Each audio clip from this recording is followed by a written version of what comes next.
Welcome to another edition of EverybodyHatesCleveland.com, the podcast. I'm your friendly neighborhood host, Jim Pete, joined today by perhaps the hardest working journalist in Cleveland sports. That's right. If you turn to any of these websites, Orange and Brown Report, Indians Baseball Insider, Wine and Gold Report, and about 300 other ones that we were talking about off air. Of course, I'm talking about probably the preeminent Cleveland beat writer for Scout.com, a good friend of mine. I guess this would make, episode 2 of Weekend at Bernie's as opposed to Everybody Hates Cleveland. We should shift the name over. That's right. Joining me is my good friend Hayden Grove. Hayden, I hope you're catching your breath. There's only one Cleveland game going on tonight. I hope tonight is the night you can catch your breath and perhaps not breathe heavy while you're talking to me, because that would be weird. Yeah, I'm not going to be. I don't think I've been breathing heavy. I'm not really sure. But yeah, no, definitely today was the day to take a breather and kind of get back to laundry and what the everyday stuff that normal people do. Well, we know you're busy. I think perhaps my favorite tweet of maybe the year so far was the tweet of you in Detroit the other night, going from downtown Detroit to Auburn Hills to the Palace, 30 seconds. I guess, before we get into all the sports talk, there's a couple things I want to talk. Like, what's it been like? I know this has been kind of your dream for a while, Hayden, as a journalist, and you're kind of getting a taste of everything right now. What's it like for you so far doing the Cleveland beat? And when I say the Cleveland beat, I mean, if you turn on a press conference for the Indians, for the Cavs, for the Browns, chances are pretty good you're there. What's it been like this past year since you've left Ohio State? It's been a dream. I mean, a lot of people complain about their jobs wherever they may be, and I don't know how I'm certainly not where I want to be at all, and I'm certainly not where I'm to the point where I'm satisfied, but it's been an absolute dream, and that's why I continue to push myself and to try to get where I need to go, because I realized I watched my dad work as hard as he did for my whole life, and loved what he did. But so I kind of followed in his footsteps. My dad, definitely not a journalist by any stretch. Anybody who knows me knows I'll keep it to the medical field, but that meant a lot of nights spent away from us kids, his sons, his daughters, or his sons and his daughter. But I've never had respect more for a human being than my father, because he pushed it every single day and continues to push it every single day. And he still feels like he hasn't worked a day in his life because he loves what he's doing. So that's my goal. That's always been something that I've strived for. And that's why I work as hard as I do, is because I don't feel like I'm working. I feel like I'm, living a life that somebody else wants to live and being where other people want to live. And maybe that won't always be the case, but and maybe some people really don't care what I do, which I'm sure plenty don't, but I feel that a lot of people would like to be where I am, and for that I'm grateful. Well, I think, in your profession, in the journalist profession, I think a lot of people talk the talk.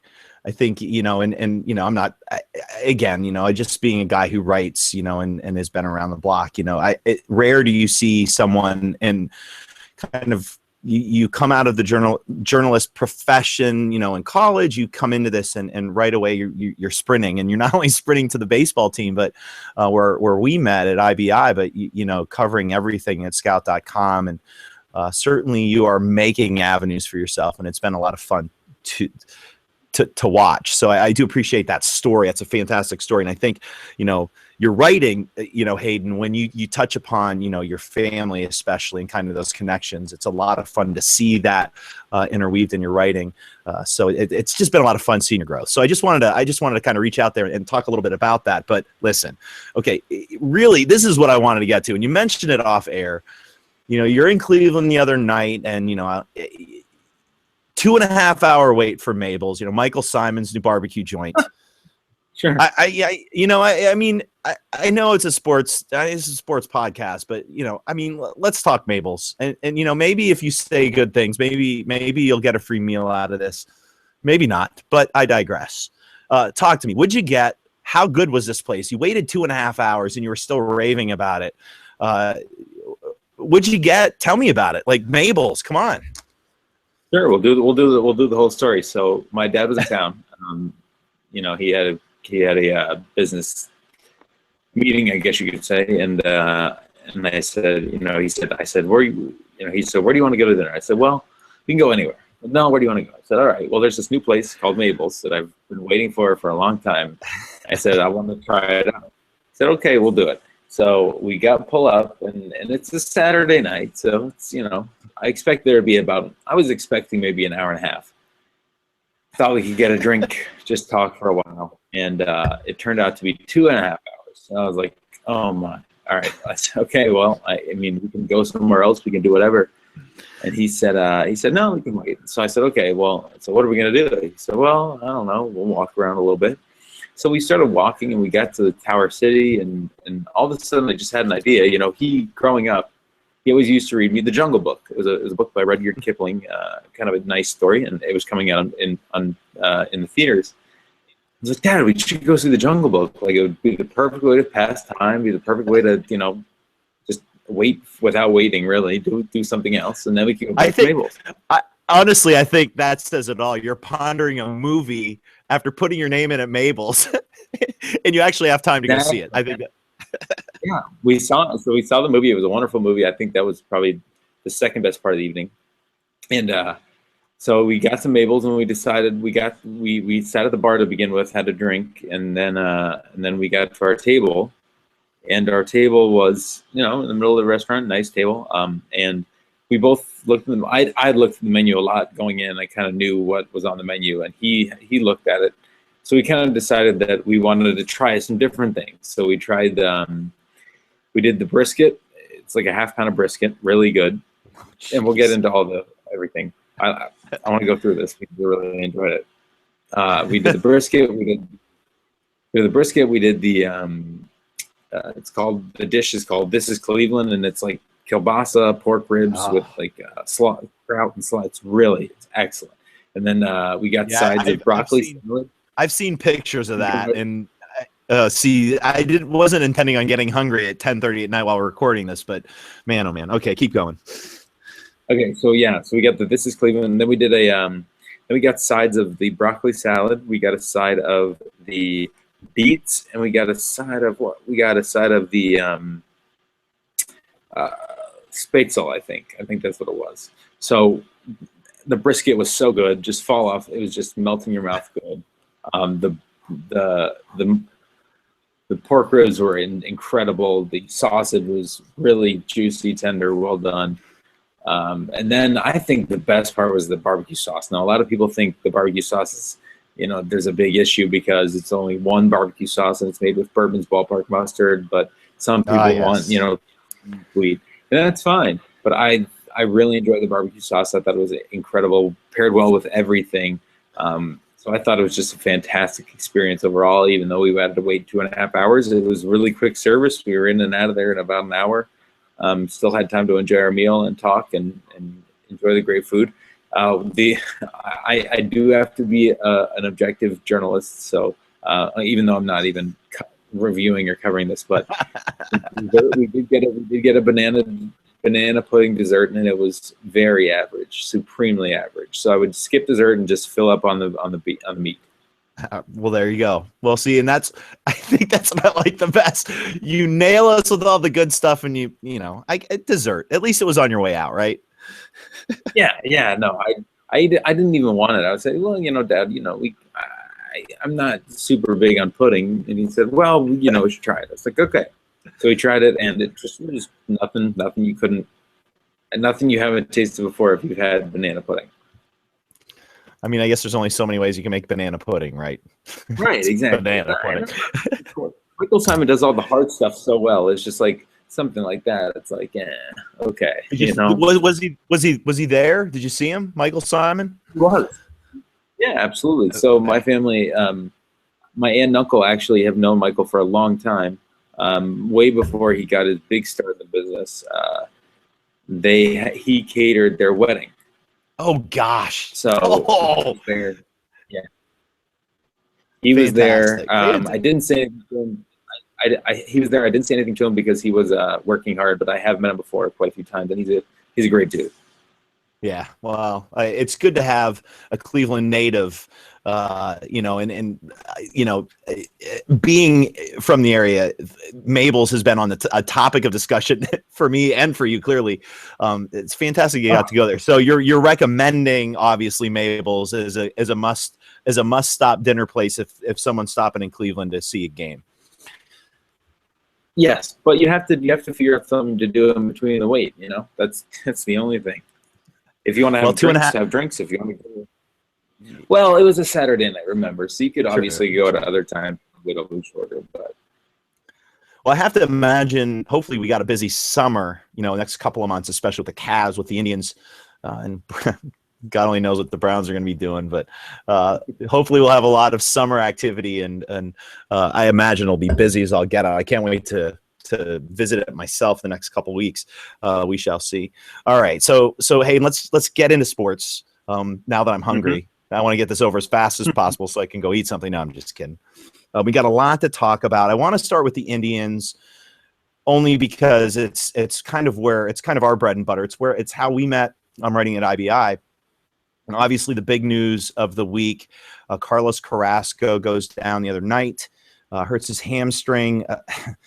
Seeing the play, I know you saw it as well. It looked a lot worse than it ended up being, and he's still going to be out 4 to 6 weeks at least right now. They didn't grade it out. They said it was a moderate strain. I'm guessing it's a grade 2 strain. So we're looking, and again, it's a pitcher who uses his legs quite a bit. It's his landing leg. But it's funny, we can talk about Carrasco and the big deal that is that he's going to be out until, summer kicks in. But it's funny, Hayden, how quickly thoughts change regarding a starting rotation. This is a rotation that's considered a strength, of course, with Carrasco. You would think without Carrasco, there wouldn't be any worries, but all of a sudden, Danny Salazar struggles. We have trouble with Cody Anderson. What are your thoughts on the rotation? And again, kind of steering back to Carlos Carrasco. Outside of Cleveland, I'm still not sure people understand how big a deal Carlos Carrasco is. You could make a case. You could make a really solid case that since he's become a starter for the Indians, he's been the best starter. A pretty big deal that he's out one. And where do you see this rotation kind of going forward? It is a big deal that he's out. I would say at times last year, that Carrasco was a better pitcher than Corey Kluber. Maybe not on the whole, but I think Carrasco's stuff can certainly play somewhat similarly to Kluber. So definitely losing Carrasco is a huge deal. He wasn't the number 2 starter for nothing. And not to be a conspiracy theorist, I think that 4 to 6 weeks is very, very, very how do I want to put this? Optimistic? He could be very, very optimistic. I think that I'm not going to say the Indians are lying. I don't believe that they're lying, but I do believe that they're kind of, downplaying the severity of this in some sort of a way. I could definitely be wrong. And like I said, I'm not trying to be a conspiracy theorist here, but just kind of the way everything went, it just seemed like 4 to 6 was a good, really, that was the best case scenario. So, I wouldn't be surprised to see 8. I wouldn't be surprised to see 9, 10, but if we don't see him again until July, I wouldn't be surprised. So we'll see how it goes. But as you said, Carlos Carrasco is one of the best pitchers in the American League on this staff. So it's definitely a big deal losing him. That being said, I think the Indians did prepare themselves well and do have enough depth to where maybe it's not the strength that it was, the pitching rotation, but maybe it's still a strength for this team. But at the same time, it just so happens that when one of your better pitchers goes down, one of your best offensive forces also comes up. So maybe now the Indians are a little bit better suited on offense. Maybe they have a little bit less trouble winning games because of offense, and maybe instead of all these 2-1 games or whatever the fans or people said that the Indians would play this year, maybe they're now 3-2 games or 4-3 games or whatever they may be. Well, okay, so we'll get to the offense in a second, and I feel like and without really getting into the fandom too much, Danny Salazar struggled yesterday. He's been struggling a little bit with pitch count. I think this is something we've seen over the past couple of years with Salazar. I think it's important to keep in mind he's only a 26-year-old pitcher. Are you concerned about Salazar at all, or is this just part of the equation with him? Keeping in mind a couple of things, Hayden, you and I both know that Salazar probably, if you think about his spring trainings of the past, he probably hasn't pitched this much heading into April as he has this year. Are you worried about Salazar going forward, that maybe he's still not quite where he should be? Or is this much ado about nothing? I mean, this is a 26-year-old kid who clearly gets frustrated and if you watch the game, his last start, I mean, the strike zone was all over the place. I mean, he was clearly frustrated, some bad calls. He's been pitching really well this year. One start, are people reacting to the simple fact that he got the start after Carrasco? I mean, this is a really good pitcher, maybe an ace down the road. Yeah, I think that it's all overblown. I think everything at the beginning of the year is overblown. Maybe outside of the wins-loss record, because at the beginning of the year, every game, the fans are super into it. Every game, just because baseball's back that first month, every game gets hyper-criticized, hyper-analyzed, which is fine. It's it's the way it is. But you also have to think, okay, Danny Salazar has one start that he has a bad fifth inning that could have very well been avoided with Francisco Lindor making a good play, or making a play that he would make 9 out of 10 times. I don't think you can be really that concerned with Danny Salazar. I'd be concerned if he was getting shelled in and out, but a couple starts here and there. I mean, he's still got the stuff. He's last year he didn't even make a difference until like May, June. So I mean, there's nothing really you can say to me to make me think that Danny Salazar is struggling right now. I mean, or will continue to struggle. I think that he'll find his way back, and I really don't even think his struggles right now are that pronounced to begin with. Yeah, I definitely agree with that. I think, had he made that start, had that been his first start with his other 3 starts, I think that nobody would be talking about that right now. I guess the real concern right now probably is Cody Anderson. He's making the start tonight. Got hit around a little bit, has struggled throughout the season. Did he set up the fans in Cleveland with this added velocity? Are people expecting Cody Anderson to do a lot more than Cody Anderson can do? A lot of talk about that extra boost in velocity this offseason. It's been sketchy velocity-wise this year. Once the major league season has started, we haven't seen quite the uptick that we saw in spring training, and who knows what we really saw in spring training regardless. Is Cody Anderson, the guy who sits in between 95, 97, or is he still the same guy that he was last year, this middle of the rotation guy who can log in a lot of innings and really isn't the guy that I think people are perceiving him to be coming out of spring training?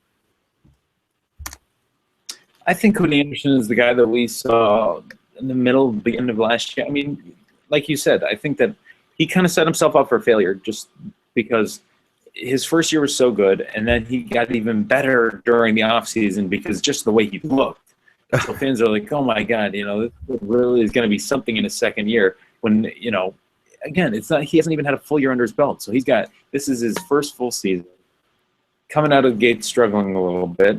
I mean, throwing harder than he's ever thrown. I think it's going to take time. I think that, all this early season, as I said before, all this early season stuff is just pure overreaction, and that's fine. I get it. Everybody can overreact. I overreact. Of course, that's how it goes. But when you look at the grand scheme of things, Cody Anderson is still a young guy. He's still got plus stuff. He still can throw the changeup well. I mean, he's got to do it. He's got to go out there and just, get himself back into a comfortable place and get back to where he was a season ago. I think that he put a lot of expectations upon himself by just appearing this season the way that he did with his brand new physique and looking so great and earning the 4th spot that he kind of set himself up to where if he had a struggle, or if he struggled to start the season, that he was going to be perceived like this, and of course that's what happened. So I would give him a little bit, and if he continues to have these kind of outings, then then you got an issue. And there goes Mike Napoli time. Yeah. Oh my gosh. For those, while this may not be timely, of course, we're sitting in the bottom of the ninth with 2 outs, and Mike Napoli just hit his 4th home run to tie the game at 5-all. And I really want to lunge out of my seat and start cheering, but I don't want to.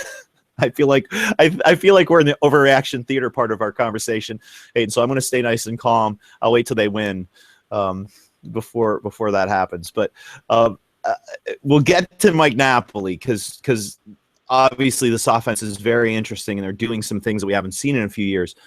Back to Cody Anderson real quick. Probably the one concern, Hayden, that I have with Napoli is that third pitch. Right now, he's throwing the 4-seamer. He's throwing that changeup. He has this curveball he's been working on that he clearly doesn't trust yet. He throws a cutter that isn't a plus pitch by any stretch.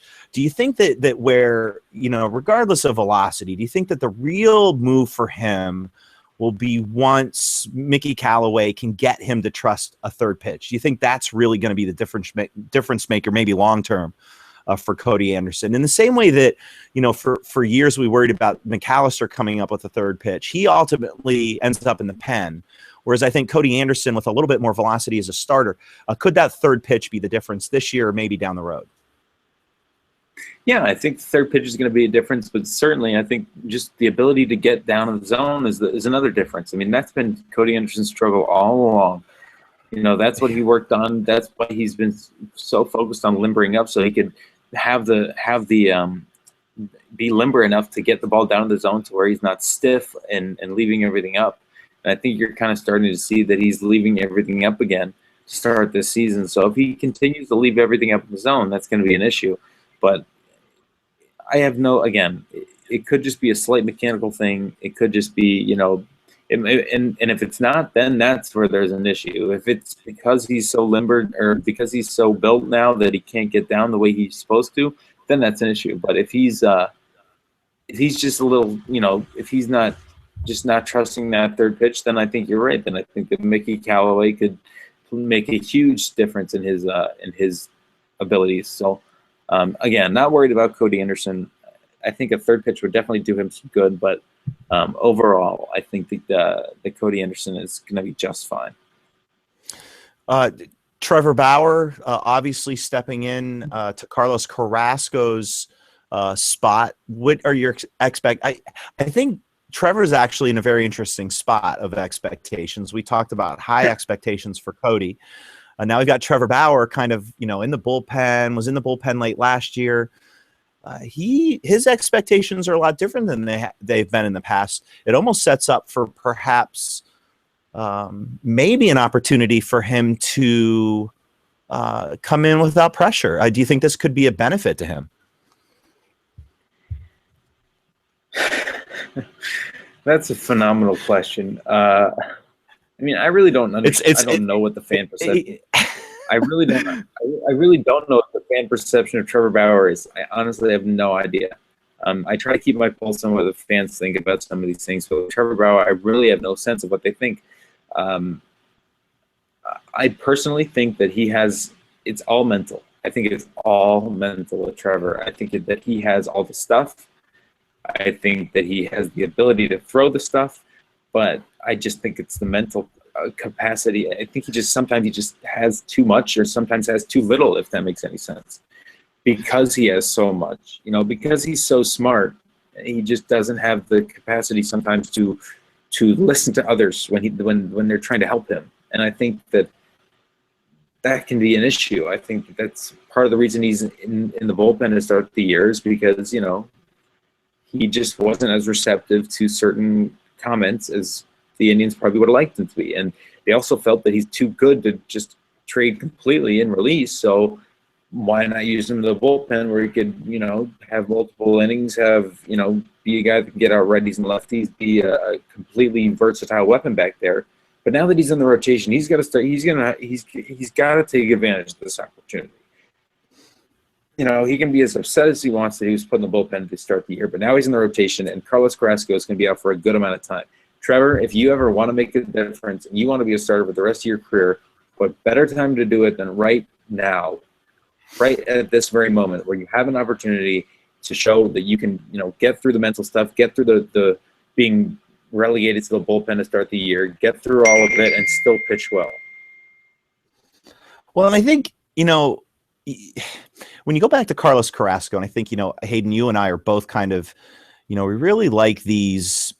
For me, baseball's always been about the story. And the reason why I've always liked the 162-game season is you wind through these seasons with these great stories. And I think one of the best stories, and hopefully not a story that's overlooked in the history of the Cleveland Indians franchise, is this Carlos Carrasco story. You know, there are similarities in that, you know, I think if we go back and we look at some of the stuff we've written about Carlos Carrasco, say 3 years ago, compared to the Carlos Carrasco we see today, it's a different story. The story of Carlos Carrasco having struggles mentally, and he, you know, again, relegated to the bullpen, relegated to AAA. And, you know, here's a guy who turned it around, who figured out at some point 2 years ago that he was either going to be released or a bullpen guy, and all of the sudden is one of the, as you said, one of the best starters, if not in just the American League, maybe in all of baseball. So here's Trevor Bauer's opportunity. Do you think that, you know, obviously there's differences between the two, but stuff-wise, Carrasco and Bauer have a lot of similarities, tons and tons of stuff. I guess the question for me is there's never kind of a last straw for these players. I mean, Carlos Carrasco seemed to have a lot of last straw opportunities, and he never seemed to reach it until that last opportunity. Could this be a last straw for Trevor Bauer? I mean, this is a guy who we have under control till 2021. It seems like the Indians would be off their rocker to let him go, but it also seems like he's gotten a lot of chances and he's done a lot of mentally odd things, I guess is the best way to say it. Might this be one of the last, I mean, as you mentioned, 6 weeks. I mean, this is a really good opportunity for him to show the Indians organization that he's making the next step. Could this be the last straw for Trevor Bauer? I don't know if it's the last straw. As you said, I think the last straw is a phrase that we often like to use to build up drama and to, you know, say, oh, this is it. If he doesn't do it, he's done. I really don't think that's the case. They'll find a role for him, but it certainly is an opportunity. It's a tryout. You know, it's a chance, and it's a chance to prove himself. I think more so than a last straw, it's the first straw. It's a chance for him to get to the rotation and stay there. I think it's a chance for him to show that he can battle back from things not going his way. He can battle back and be I'm trying to think of the word. Just have the wherewithal to listen and to pitch the way he can pitch, and to just not let the mental stuff get in his way. I just really think that Trevor Bauer has everything that it takes to be a great pitcher in the American League, except for the mental makeup. And it's not the lack of mental makeup; it's too much mental makeup. So I don't think this is the last straw at all. I think that this is if he doesn't get this done, I just think that he'll kind of cement himself as a bullpen arm for the rest of the season, maybe longer. You know, that's the only thing that I can think of.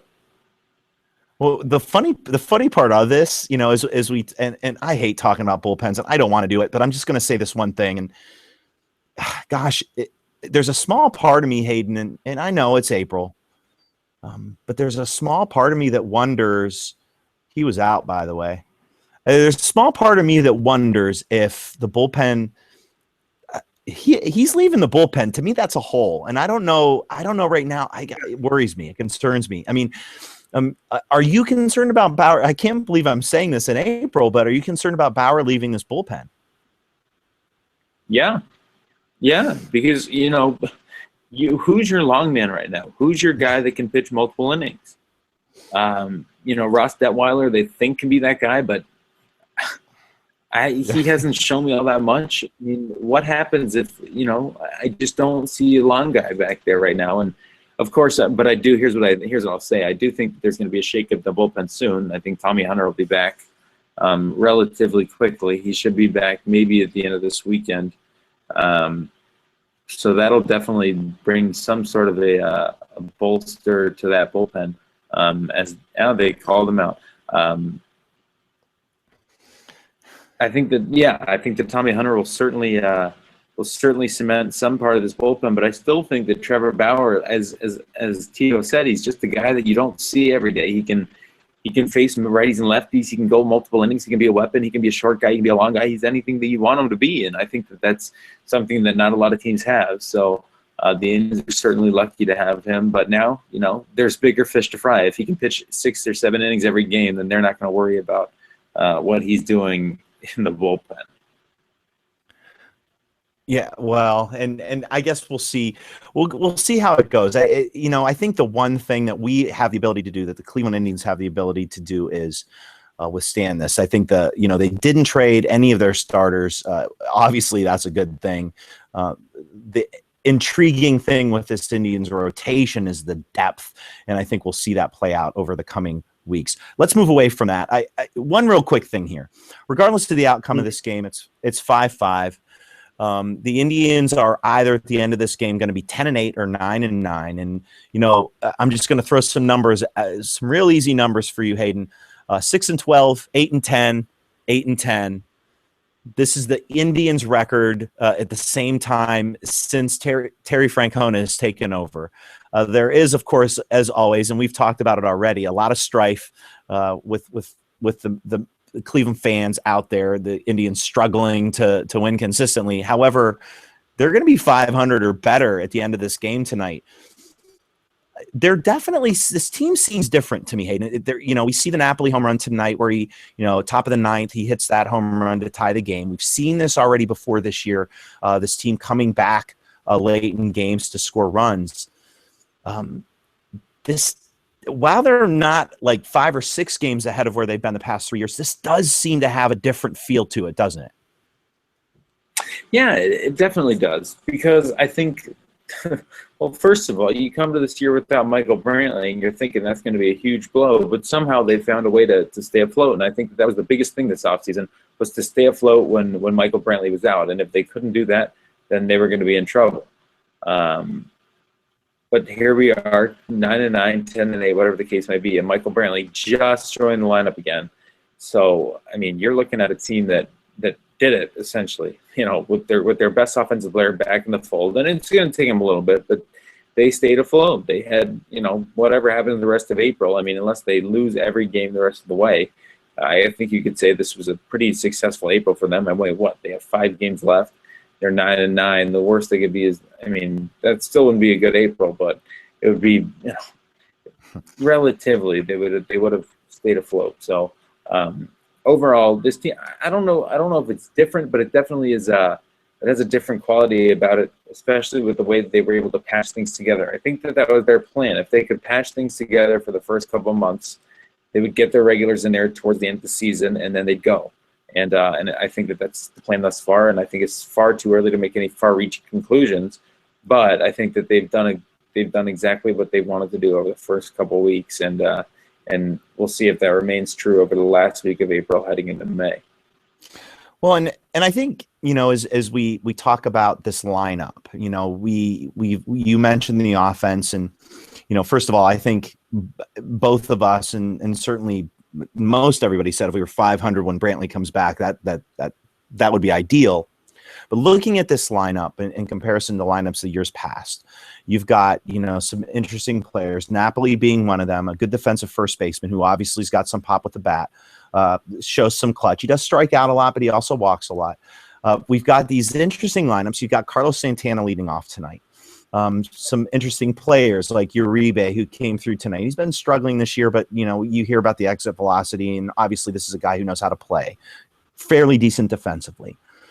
You have Rajai Davis, who again, he struggled here and there, but the speed has been something that we have not seen in many outfielders in particular. If you want to compare him to Michael Bourne, fine. If you just want to compare him to Rajai Davis, fine. I mean, obviously we've got a guy, when he leads off and gets on base, he can create some things that we haven't really had here in Cleveland in a while. What I'm getting at here, Hayden, is it seems like with or without Brantley, especially now with Brantley, we see this lineup where we've got Brantley batting cleanup, you've got Lindor batting third, you've got Kipnis batting second, and you've got Carlos Santana batting first. What we've noticed early on is we've got Tito Franconi using a variety of these lineups. We've had Rajai Davis batting leadoff. We've got Santana batting leadoff. We've had Jose Ramirez batting leadoff. We've had a bunch of different guys kind of trying these positions out. We've barely seen Kipnis, who was the leadoff guy last year, batting leadoff. We've got an interesting, I think, lengthening of this lineup with some guys who are, as I'd like to call them, professional hitters who can make pitchers throw more pitches. It just seems like this team's makeup and where I think it feels different to me, Hayden, is that it feels like these guys have a better idea of what they're doing, one, and two, are able to maybe manipulate the pitching a little bit better. Cleveland just lost the game, but do you feel the same thing? I mean, do you feel like this lineup is a little more older, a little more professional, and maybe they added the right types of pieces early in the season to get them to the middle of July in position to perhaps make a run at the playoffs? Yeah, I think they absolutely did. I think that it's definitely a group that's built for a year.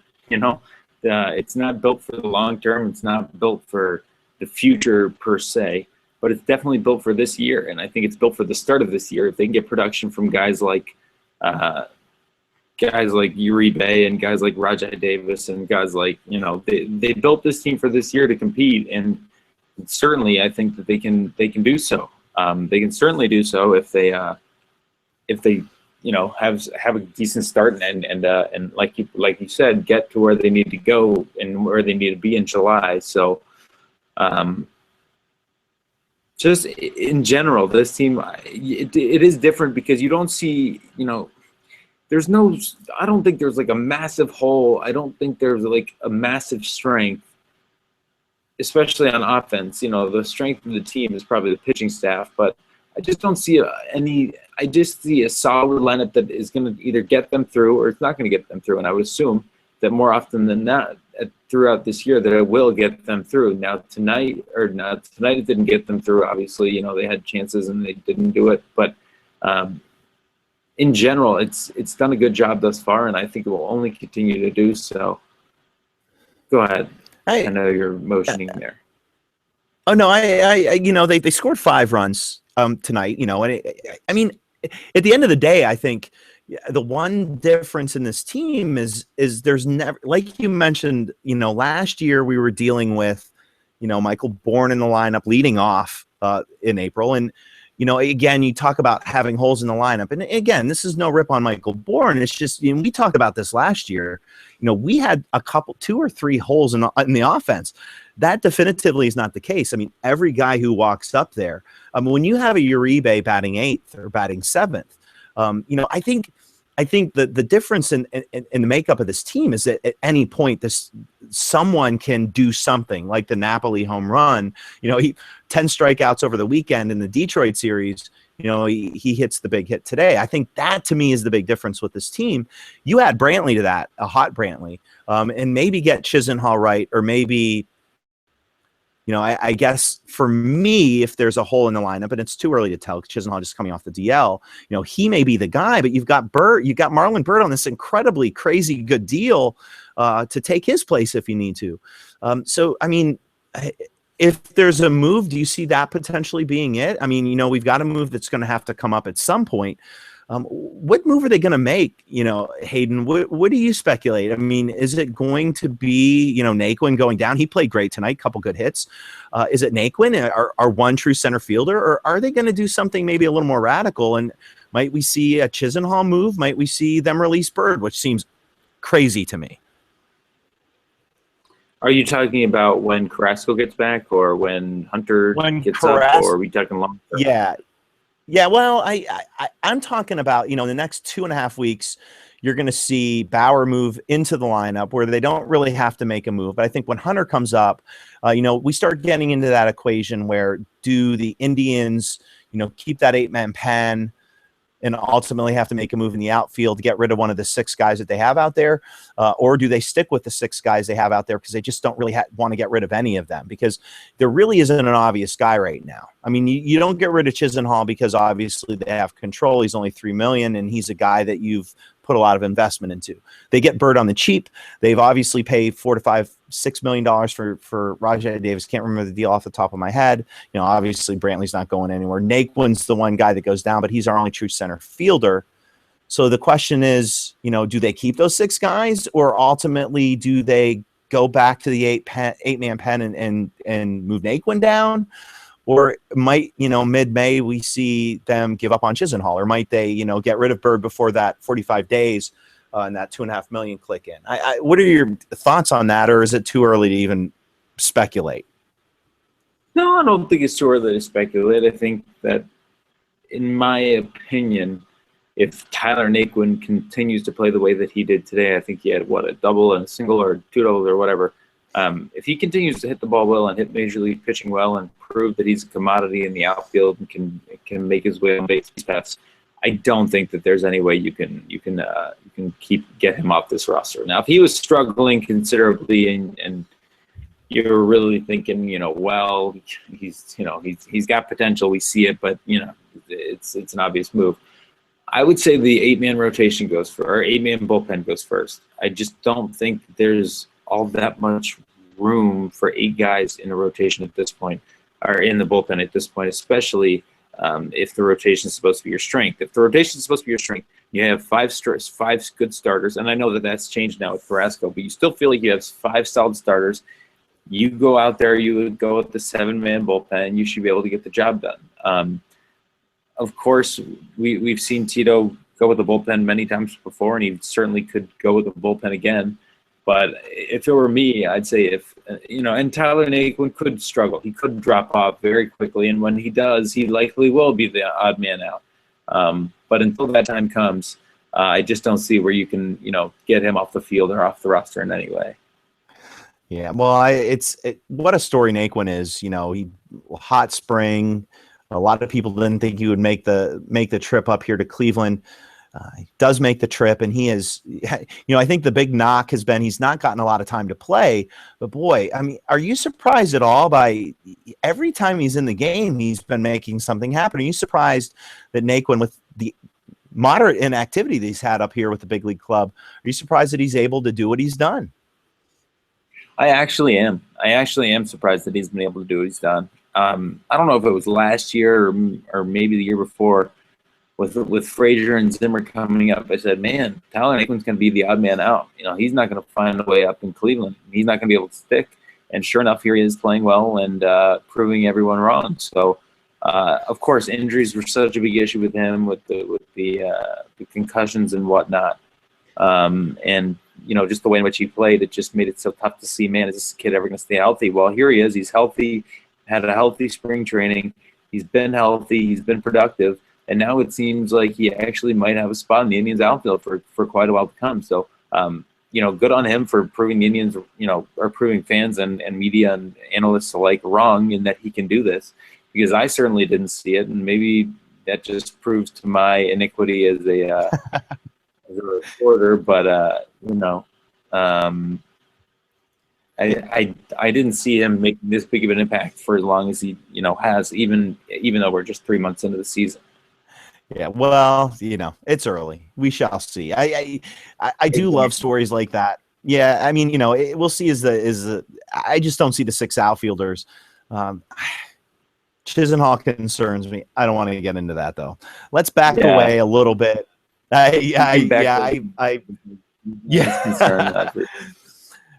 Let's end our Indians discussion with this, Hayden, and because I do want to talk Cavs before I let you go. Francisco Lindor. I cannot have a podcast without talking about this kid. Last night, just talk about a highlight reel. The kid put on every sort of defensive play you could possibly imagine. He did have one kind of miscue, but, I think coming into this season, a lot of people were saying, it's sophomore year, we're going to have this regression, maybe offensively. He's come out and done everything that he was doing last year, maybe a little bit more. Is the sky the limit with this kid? I mean, are we seeing one of those transcendental players? And I know, Hayden, in the journalist game, we see, these players come up every so often and we put them on a pedestal and we kind of set them up to fail. Everything that we hear about this kid, I got to see him in Carolina for a full season, and you've got to see him quite a bit as well in Cleveland.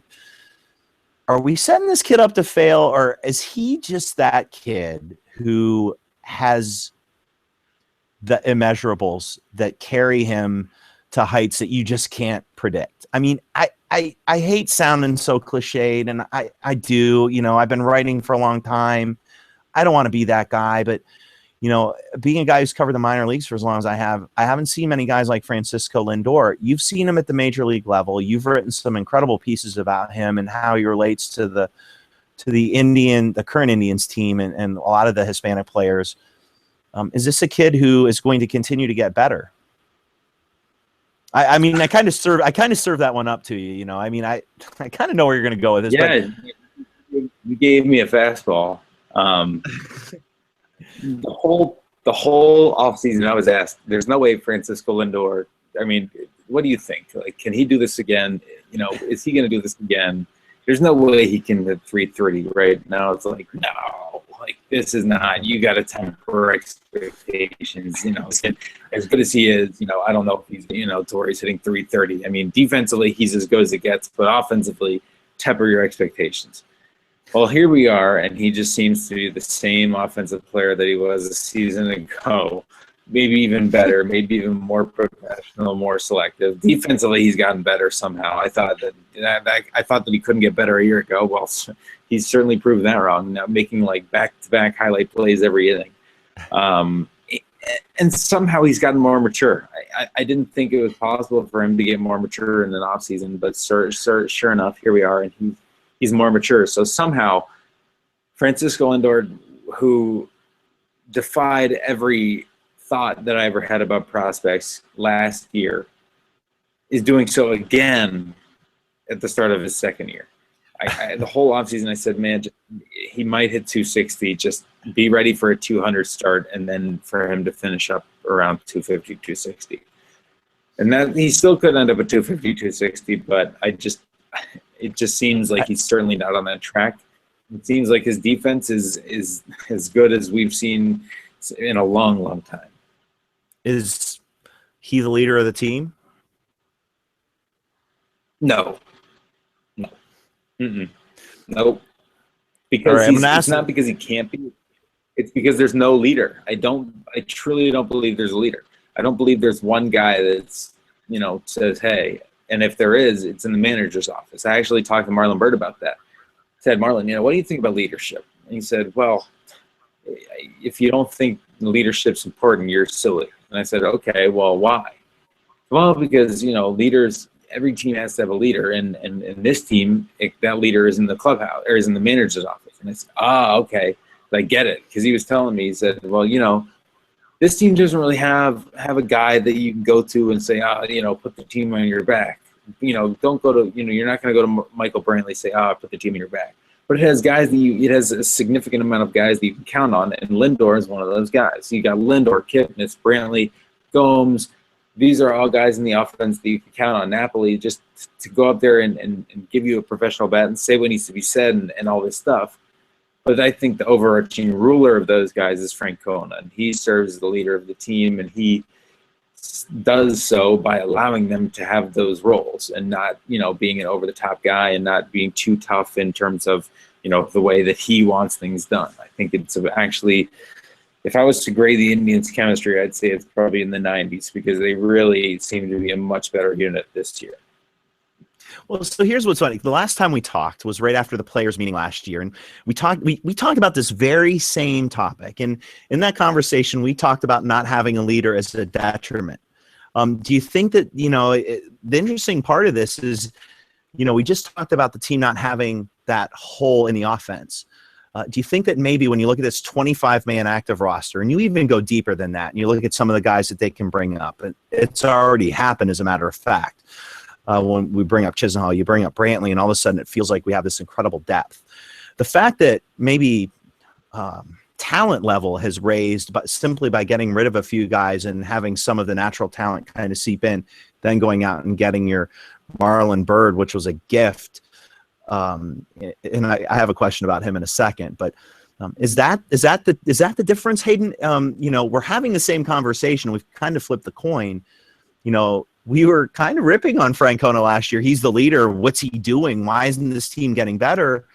Now are we seeing the positivity of Francona in that now that the roster construct maybe is a little different, this team chemistry-wise is a different animal altogether?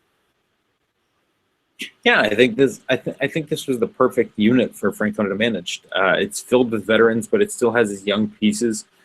And I think a star wouldn't necessarily be a bad. Of course, I don't think a star would be a bad thing in that clubhouse. But there isn't one. There isn't a star in that clubhouse, and there are very, very highly talented players. A lot of them, but there isn't a star. Yeah. And I think it kind of mirrors the Boston teams in that way, where there are so many good players, but maybe Boston had the stars at those times. But it seems like the perfect unit to manage.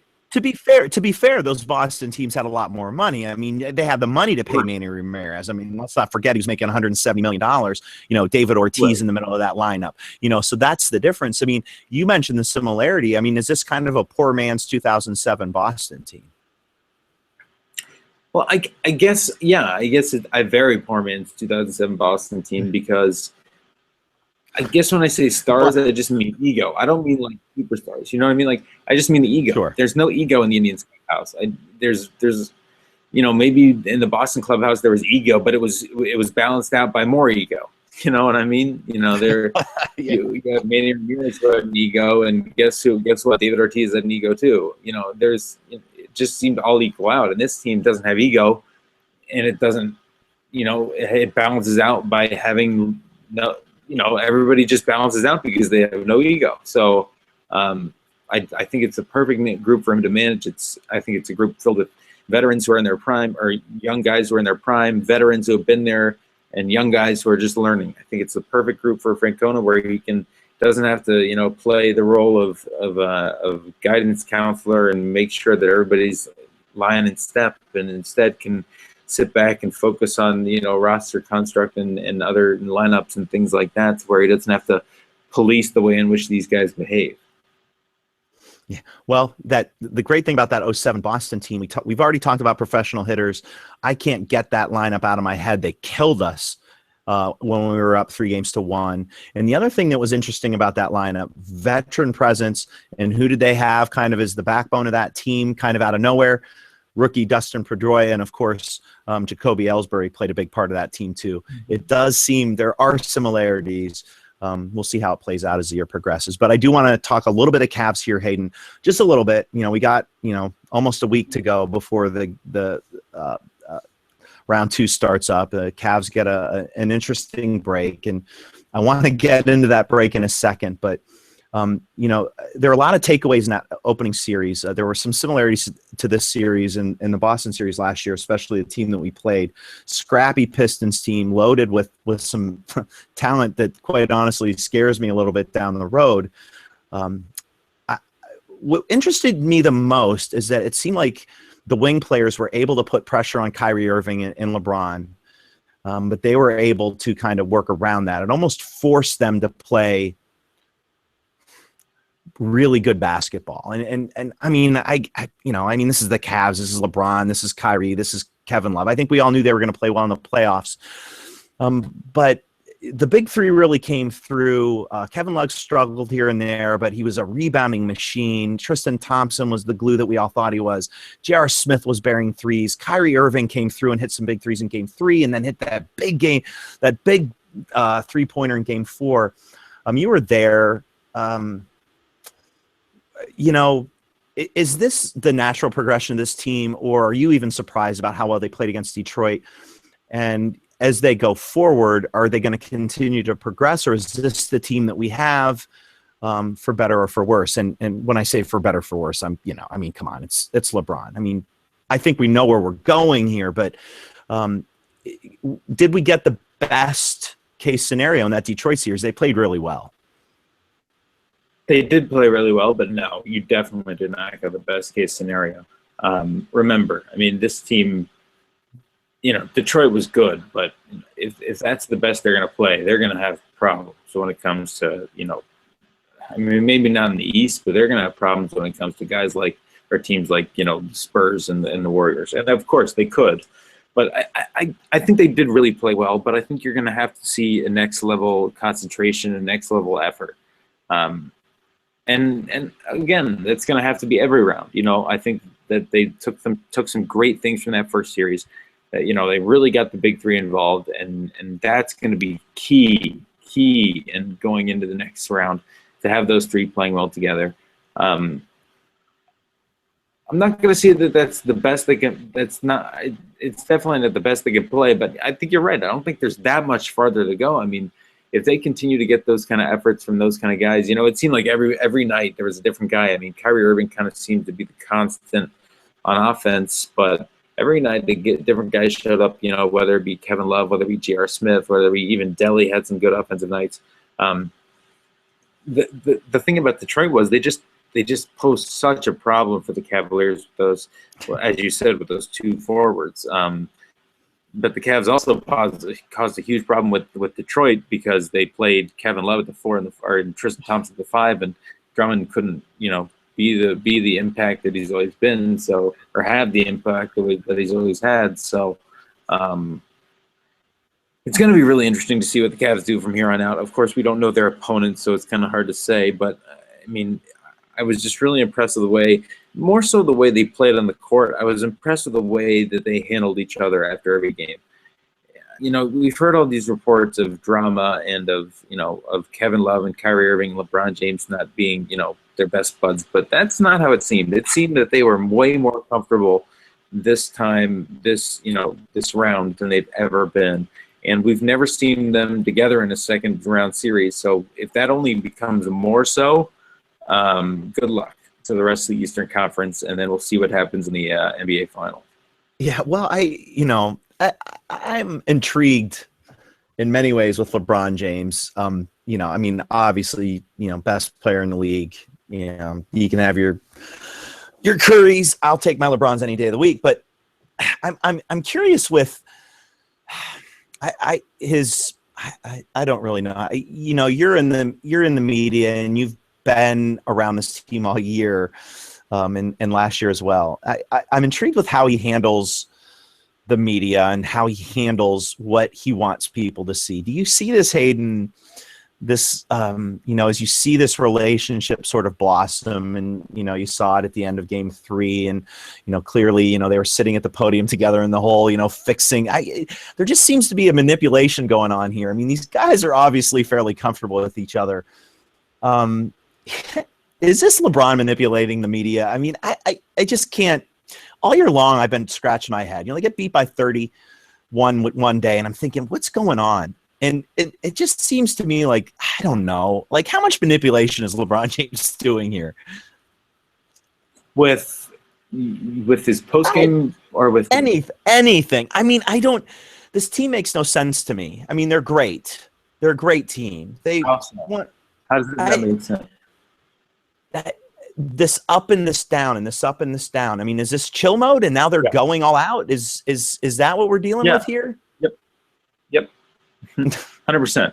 That's 100% what we're dealing with. That we're dealing with a regular season that didn't matter, with a team full of all-stars that said they could coast through it, and they did, and they still got the first seed. So now you're starting to see them really get going, really trying to click together, and I think that's all you're seeing right now. To be completely honest, that's what this is. This is nothing more than Kyrie Irving has continued to say it. He said it in his post-game presser. This is the season that really matters, and we're playing like it. Well, that's all you need to hear. This is the season that really matters. So it shows you what they thought of the regular season. Well, attrition is certainly going to play a part in this. Cavs stay healthy. That's probably, for me, the big story. They stay healthy in the first round, going into the second round. Atlanta is putting a thumping on Boston. They're going to go up 3-2. Is there a preference for you? I think, the Cavs played both of these teams. They swept both of these teams last year. Preference for you? I mean, I think Atlanta may be a little more talented. I think both teams pose interesting kind of matchups. Who do you think is going to make it through? I mean, Atlanta's got the 3-2 lead. Is it going to be Atlanta? And do they pose much of a problem for the Cavs team in the second round? I think it's going to be Atlanta, yes. And I don't think they pose as much of a threat as Boston, to be completely honest. And that's based on not much more than just the way in which Boston plays. They're well coached, they're scrappy, and that's what the Cavaliers dealt with in the first round. And I don't think that that's what they want to deal with in the second round. Now, while the Atlanta Hawks are certainly well coached, I certainly don't think they're as scrappy per se. And I don't think they're as physical per se. So I think the Cavs would much rather face a team like Atlanta than a team like Boston that's going to, scratch and claw and kick, their way through that series. And with the Cavs, it's all about, as you said, it's all about health until that Eastern Conference Finals and that NBA Finals period. So I think that they would definitely rather see the Atlanta Hawks. And although Boston would certainly, again, they really don't have a choice. So. If they did, I'd say Atlanta's the team, and I still think the Cavaliers shouldn't have too big of a problem against the Hawks in the next series. And kind of the last thing here, Tyronn Lue seems to be working with something that the Cavs haven't had in previous years, and that's depth.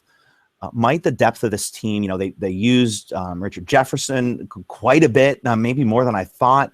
They got Channing Frye, that maybe they didn't use him as much as I thought. Even Mozgov way down at the other end of the bench. They do have some fun depth. They can go 8, 9, 10 deep. Is that a difference between this team and last year? I mean, even when they lost Love and they lost Kyrie, even with those two, they were struggling with that last year. Is that one of the major differences with this team this year? Is they do seem to have really 10 guys that can go, maybe even more, who could go in a pinch if they need them. Absolutely. I think that they have more than 10 guys who go in a pinch. I mean, you've seen, you've seen the 5 starters. You've seen Iman Shumpert. You've seen Matthew Dellavedova. You've seen Richard Jefferson, Channing Frye. As you said, Mozgov could certainly play. Even a guy like Mo Williams could certainly play if need be, if they somehow needed an offensive boost. Of course, the Cavs are going to keep it to 10 in terms of their rotation, but I think the way in which Ty Lue and Steve Van Gundy, Stan Van Gundy gave quite the answer to a question that was asked of him about LeBron and an adjustment that was made. But I thought it was when I look at the second unit of the Cavaliers, I just think, man, that's not all that bad, because guess what? LeBron James is leading it. I think that adjustment by Ty Lue could have changed the course of this playoffs. Just bringing, and that might be a little much, but no, I mean, honestly, that two-man show. Yeah, I mean, well, just putting him with Matthew Dellavedova. And having them work off of each other was pretty brilliant. But putting him with that, I mean, you hear these kind of facetious statements that people make. You put LeBron James with any team and they become a playoff team. I mean, putting him with a second unit, a fairly talented second unit, seems to be a pretty solid move. It takes away kind of the dips that the Cavs were seeing last year when LeBron was off the court. You put him on, you give him 2 minutes rest. The starters are in the game. You bring in the bench guys, and LeBron comes in off the bench. All of a sudden, you have really a first unit for a lot of NBA teams. Exactly, and that's what I think is so brilliant about it. I think you can get by with Kyrie Irving, J.R. Smith, Iman Shumpert, Kevin Love, and Tristan Thompson. I really do. I think if you can get through that, I think you can with just about any team. I think that puts you in a wonderful situation. So as I said, that was a brilliant move, because now the second unit isn't a drop off. You still have to focus on LeBron James. They're still the best basketball player on the court, bar none. Every time that second unit takes the floor. So there's no drop off from the 1 to 2.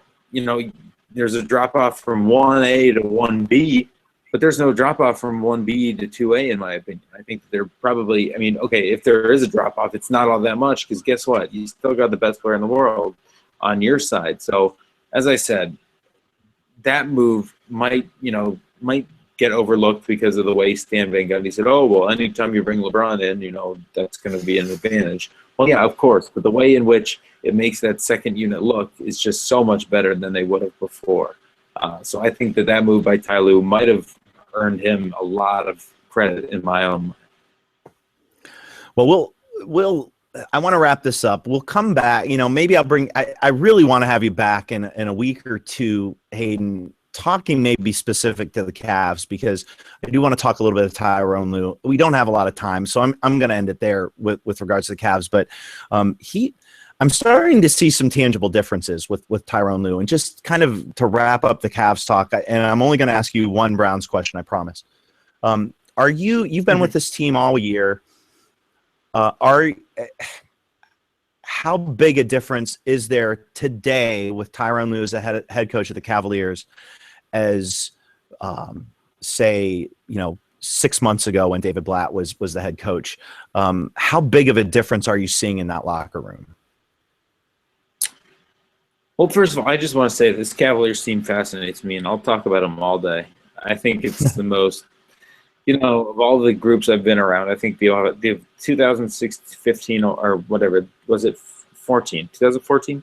2014 Ohio State Buckeyes is the most fascinating, just because of the way in which everything happened. But this is kind of like them on steroids, because they were, they came into the season, as knowing that they were going to be the top of the top. So that's what makes this so much more fascinating than that Ohio State team. I think the thing that, as we said, the fact that you bring in a coach halfway through the year, that you go through all this drama, makes it that much more fascinating. While Tyler was at his post-game press conference the other day, I was sitting there thinking, like, oh my God, if this guy wins an NBA title with having coached half of a season, like his first half of a season ever, winning an NBA title, his first ever, like, what stinks for him? And here's what stinks for Tyronn Lue. He's going to get no credit for it. None. Right. And he might not deserve credit. He might not deserve it. But at the same time, and this is where we need a whole Cavs podcast. And we do. At the same time, Hayden, here's what's funny about this. You and I both know, and you especially, you've been around this team, that if the wrong guy, I'm a David Blatt guy. I like David Blatt, if the wrong guy is in front of this team when David Blatt leaves, I think this end of the season, it's only going to go so bad when you've got LeBron James and Kyrie Irving and Kevin Love. Don't get me wrong, but it certainly could have taken a whole different direction. I don't know. We're heading down a rabbit hole, so I'm going to stop there. We'll get into this in another podcast, but so I guess I kind of cut you off there. So Tyronn Lue has impressed you. Yes, Tyronn Lue has definitely impressed me, the way in which he's handled the Cavs, because I think they respect his basketball knowledge, and they also respect the fact that he's played, and they respect the way that he treats them. So I think it's all the above. I think it was absolutely the right move, because I think David Blatt, given the right situation, is a fantastic basketball coach and does know his stuff. So given the right situation, the right players, I think he should be an NBA coach again. But for this Cavs team, I think it was very clear that he was not the right guy. And I think that, while David Griffin will certainly take the brunt of the criticism if the Cavaliers don't get it done, I think he absolutely did make the right move. And I think he made the right move because it was the hardest move to make, the most unprecedented move. It was a move that, took a lot of guts, and it took an incredible risk. So more credit to David Griffin as each series goes by for the Cavaliers, and the way in which they've played with Tyronn Lue. Well, or Tyronn. Also, all I have to say, and before I get to my one Browns question, all I have to say is this: I'm certainly glad we weren't going for 73 wins, and I'll just leave it there. We'll get into that conversation next time we talk about the Cavs. My one Browns question to you, and hopefully we don't go down a rabbit hole because this is the Browns, and I'm not going to talk about former quarterbacks, and I'm not going to talk about former regimes, and I'm not going to talk about wide receivers who are no longer with the team but might be with the team again someday.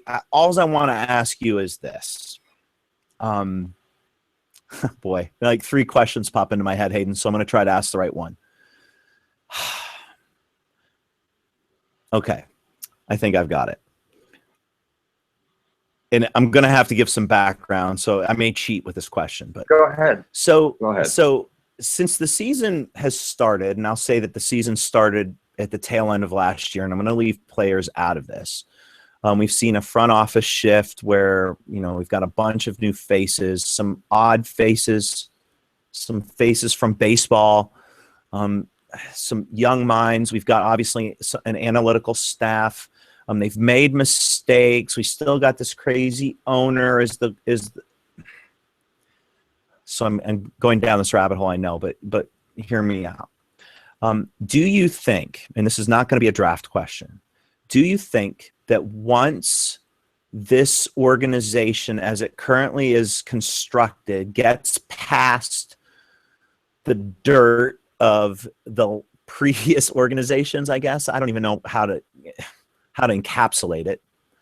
But once these guys get past, say, this season, do you think that if Haslam sticks to this organization as it's currently constructed, do they have the perhaps right people in place to maybe break out of this Browns funk that we've been in for the better part of 16 years? How's that for a loaded question? We might be here another hour.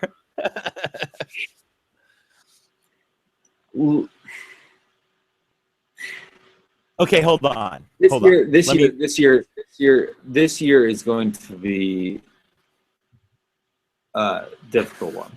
I think that there's a general consensus, and that's okay. I think that that's part of this whole thing was that this year is not going to be good. But I think that anytime you put new people in place and you bring in new ideas and you bring in new culture, I think there's absolutely a chance that it could be the right culture. Now, what evidence is there that this is the right culture? Nobody knows. They haven't been around this team has kept everything very close to the vest. None of these guys have really had the jobs that they have before, especially Sashi, Andrew, and Mr. Paul De Podesta, who I am fascinated by. Hugh Jackson has really never had this kind of a thing where he can, Oakland was one thing and he was in a bad situation there, but so this is kind of his first go around with a new regime and a new situation. So no, I just don't think you can know. I don't think it's possible to know if these are the right guys. I would say that I think they're good guys and I think they're smart guys, but I don't know if they're the right guys, and I won't know if they're the right guys until this season is over and I if I'm lucky enough again to be around the team the way I was last year, then I can see and feel that these are the right guys in place. Well, I think, at the end of the day, as we close in on the draft, they certainly are an interesting mix of coaches and coaching staff. And, we could have a whole podcast just on how they constructed this front office and this coaching staff. So I do want to stop there. I don't want to even touch the draft because I just think, it's such a toxic trait. There's really no need. Here's what I'll say. There's really no need to address the draft. And there's no, okay, fans want to hear the draft and I'll gladly do any analysis, whatever they want on Thursday night. But I haven't put out a mock draft. I've been paying attention because, it's very important for any reporter, to pay attention to what the Browns might do. But I haven't speculated at all because I just don't feel that, I don't feel that everything can change. We've seen it before. They come in with a plan, and then one team does something wrong, and the dominoes fall. So what point is there in trying to speculate what every team's going to do? Instead, just look at what they do and say, okay, here's the direction they're going. Analyze it from there. The prediction game is one that I don't like to fall into because it usually just makes us all look stupid. So I don't like to predict a lot. So here's what I'll say about the draft. If they really like a guy, go get him, pick him, and stop. And I think they've done a good job about this. And this is the thing I'll say about not only this regime, about any draft. Don't show me, or don't tell me, just show me. I don't need to hear about how you're going to change the culture. I don't need to hear about, I don't need to hear why you guys are better than the last regime. You'll show me, and then, then I'll believe you. If you show me, then you'll show everybody, and everybody will believe you. You can win all the pressers you want, and you can come up with the results that you've had. So, yeah, win the presser, but more importantly, just do something different and go win games. That's all you can really do. Well, and I feel like, and maybe you've hit it, and we'll kind of leave it there. I feel like this front office has done less talking. Maybe it's because and maybe part of that's from where they're coming. I mean, obviously they've had some, they're coming out of a toilet bowl here. And again, I'm not, it is what it is. But they've done a really nice job, and of doing what good organizations do and keeping their mouths shut, going about their business, and making the moves that they see fit without really having to explain them. I mean, obviously they traded down for a reason. We can all speculate on what that is, but they're not telling us, and I kind of like that. Yeah, absolutely. As a journalist, you want them to talk. Of course, I want them to talk so I can write a better story and get more hits and whatever. But at the same time, that only goes so far, because if you're writing about a 3-13 team, nobody really cares. So it kind of goes both ways. I'd love for them to talk, just keep yapping their mouths, of course. But you're right. I don't think they've spoken a lot, and I think that certainly shows that at least they understand that they don't have to talk to turn this thing around. Well, and certainly, Hayden, we can find out what you think about who they draft once they do it, and hopefully we can pull you. Absolutely. So what we'll do, and I think that'll be our first volley into what this organization is going to do. People want to know, are they going to take a quarterback? Take this one, take that one. Honestly, I think, Sunday we'll have an idea of what Hugh Jackson wants. We'll have an idea what this front office wants, and we'll go from there, and we can analyze it once they get on the field. I mean, I think, hopefully Jimmy Haslam realizes it's going to take more than a year. But, that's where I want something. Yeah, well, that's the key. I mean, if he stands ground and he gives this regime 3 or 4 years before he starts tampering, then I think we've got something to work with. But, that's for 3 or 4 years from now to talk about. All right, Hayden, thank you for staying way too long. I did not mean for it to go this long, but of course, always love having you on the show. Catch Hayden's stuff. Here's what you do. Well, and this is what I appreciate about you, Hayden. You reached out to me and asked to be on the podcast, which I appreciate very much. And honestly, my life gets crazy. Your life gets crazy. It's always good to kind of step back, take a deep breath, and talk sports with you, talk life with you. You're one of the best there is in Cleveland journalism, and I mean that from the bottom of my heart. This is not me just kissing your butt. I appreciate all that you do as a journalist, and beyond that, you're just a good guy. And those of you listening and who are going to mock me for saying that, mock away. It's rare in this business that you bump into guys who are good people, and I appreciate that very much. So I appreciate you reaching out to be on the podcast, Hayden. And before I give you something to plug, I just want to make sure anyone who's listening to this, go to scout.com, click on any of the Cleveland sites. You'll find Hayden's stuff there. You can find him on Twitter at @H_Grove. Make sure you're following him because we're just on the precipice of Hayden Grove. I think 3 years from now, if I can con you into my podcast, I might have to pay you. you'll be somewhere making a whole lot of money doing this. So I'm just glad that I get to be a small part of it. Do you have anything you'd like to plug? Which is No, basically half a Scout. Just go to Scout. He's there all over the place. You've done it plenty. I guess I should plug draft coverage. We'll be doing some stuff on WTAM with a couple of guys they have out there, and we'll be doing some stuff freelance for WKYC. So other than that, no. And I do want to say that you've always treated me well, and part of the reason I reached out, of course, is because we've been talking about we've discussed coming on or doing something together so many times. So I felt like I'd been jading you a little bit because of my busy schedule. So I felt like I had to reach out and say, hey, I'm not forgetting about you. So definitely had to do that for you. Well, I do appreciate it, Hayden. And like I said, I guess in our line of work, your line of work more especially, I think, we bump into people who we bump into and they kind of walk away, and you've done a really nice job, I think, handling your business quite well. Your dad would be very proud. So it's been my pleasure, Hayden, and hopefully in a couple of weeks, 2-3 weeks, we can maybe wheedle out, I promise you, not this much time, although you know how our talks go. But maybe we can wheedle out of 30 minutes and talk about the Cavs playoffs a little more specifically, and maybe touch upon the Browns. And I promise I will try to keep the Browns at a distance, because there's so many ways I could go with that. But it has been my pleasure, Hayden, and look forward to having you on the podcast again. Jim, the pleasure is all mine. Thank you very, very much. All right. Go Tribe.